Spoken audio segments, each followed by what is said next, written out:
Hello, everybody. Welcome back to training every single day, day 400. Wow, 400 days on YouTube.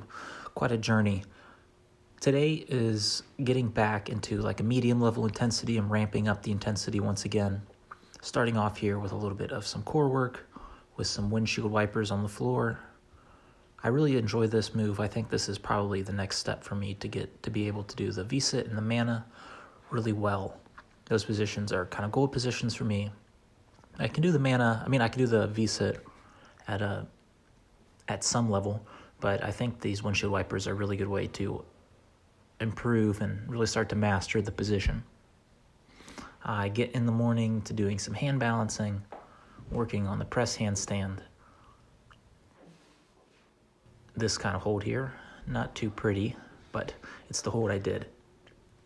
I get back into doing some more press handstands. Really working on the straight arms here, trying to get back to my shoulder presses I used to be able to do. I even used to be able to do 2 shoulder presses around day 200, and so I was able to do 2 shoulder presses in a row, and then ever since then I could not do one. I think maybe I did one once or twice, but I still need to get back into being able to do it. It's a move too intense for me to be able to do. So that was the most of the upper body strength training, power training, working on the straight arms and the core. After I conclude this helicopter move,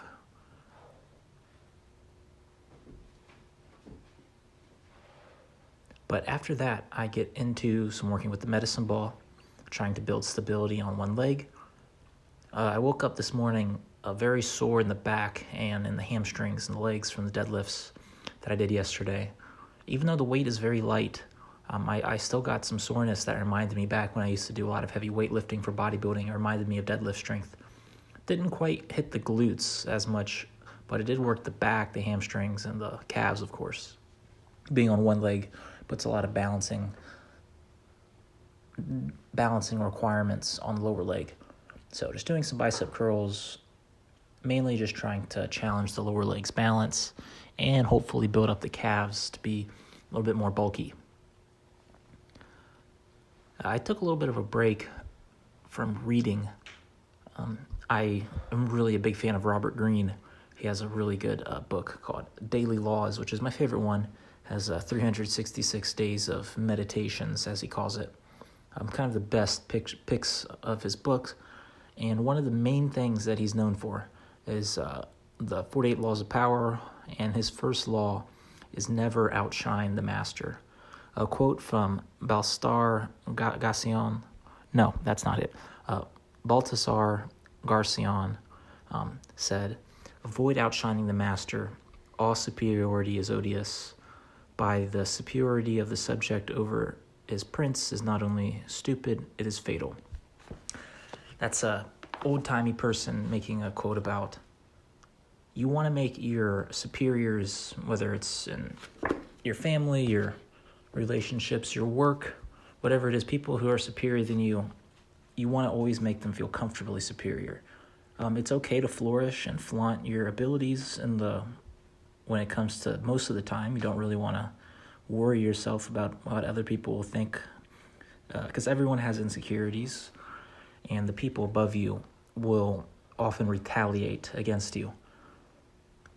If you're interested, the author is Robert Greene, my favorite author. So I just wanted to share that excerpt today because that was probably his most well-known law of power, and that was today's law in his book, Daily Laws.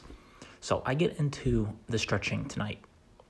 I'm really trying to focus on working laterally in the hips. I've been injured in the hips before like this, and I really want to bulletproof it because I feel like that's like the only part of my body that's not quite bulletproof. Like my shoulders can take all sorts of abuse, my wrists can take all sorts of abuse, along with my elbows and knees and ankles. But my hips are the one thing that time again always gets overly worked and overly fatigued. So I'm working a lot of time throughout these 90-90 positions, working laterally, trying to engage the hips and really fortify them. I'm not really sure because fortifying the wrist, it's pretty simple. You just put it through all of its ranges of motion in a push-up position and do push-ups, The shoulders, you do the shoulder windmills, you do hanging, you do put it through its 360 degrees range of motion. The knees, you just challenge them. They only bend one way. They're a pretty simple joint, but there's a lot of complexity that goes through them. You really want to work the knees over the toes and the knees behind the toes, straight leg, bent leg, those sorts of things. And the ankles, I have a whole video on the ankles in the tutorial playlist. But I feel that my hips and my neck, I haven't ever injured my neck, except one time when I was very young. I injured it taking a shower, of all things.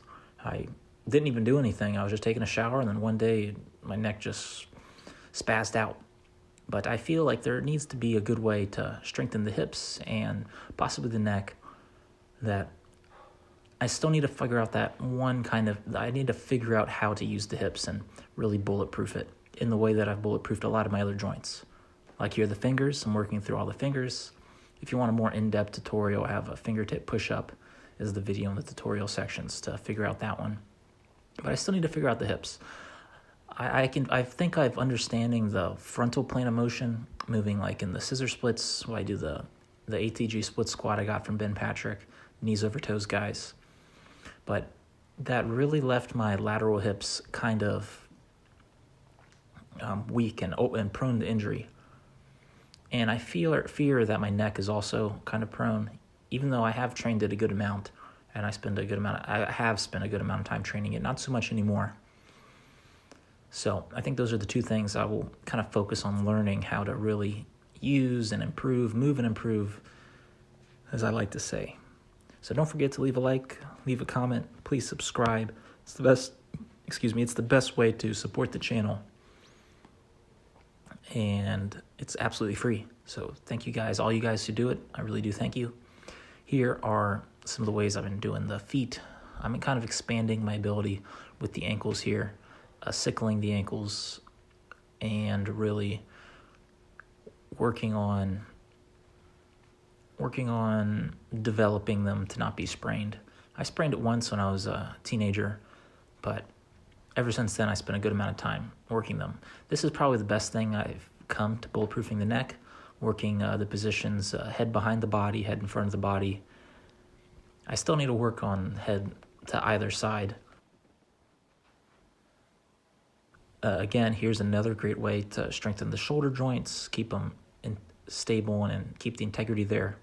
Working with medicine balls and getting that rotation also works very well to keeping them strong and healthy. The spine, my spine has always been pretty resilient, I think just from doing regular weightlifting and bridges, along with the rotational movements that I like to do, getting non-linear with my movements. So that's all I had for training today. Please like, comment, subscribe, and I'll have more videos for you tomorrow.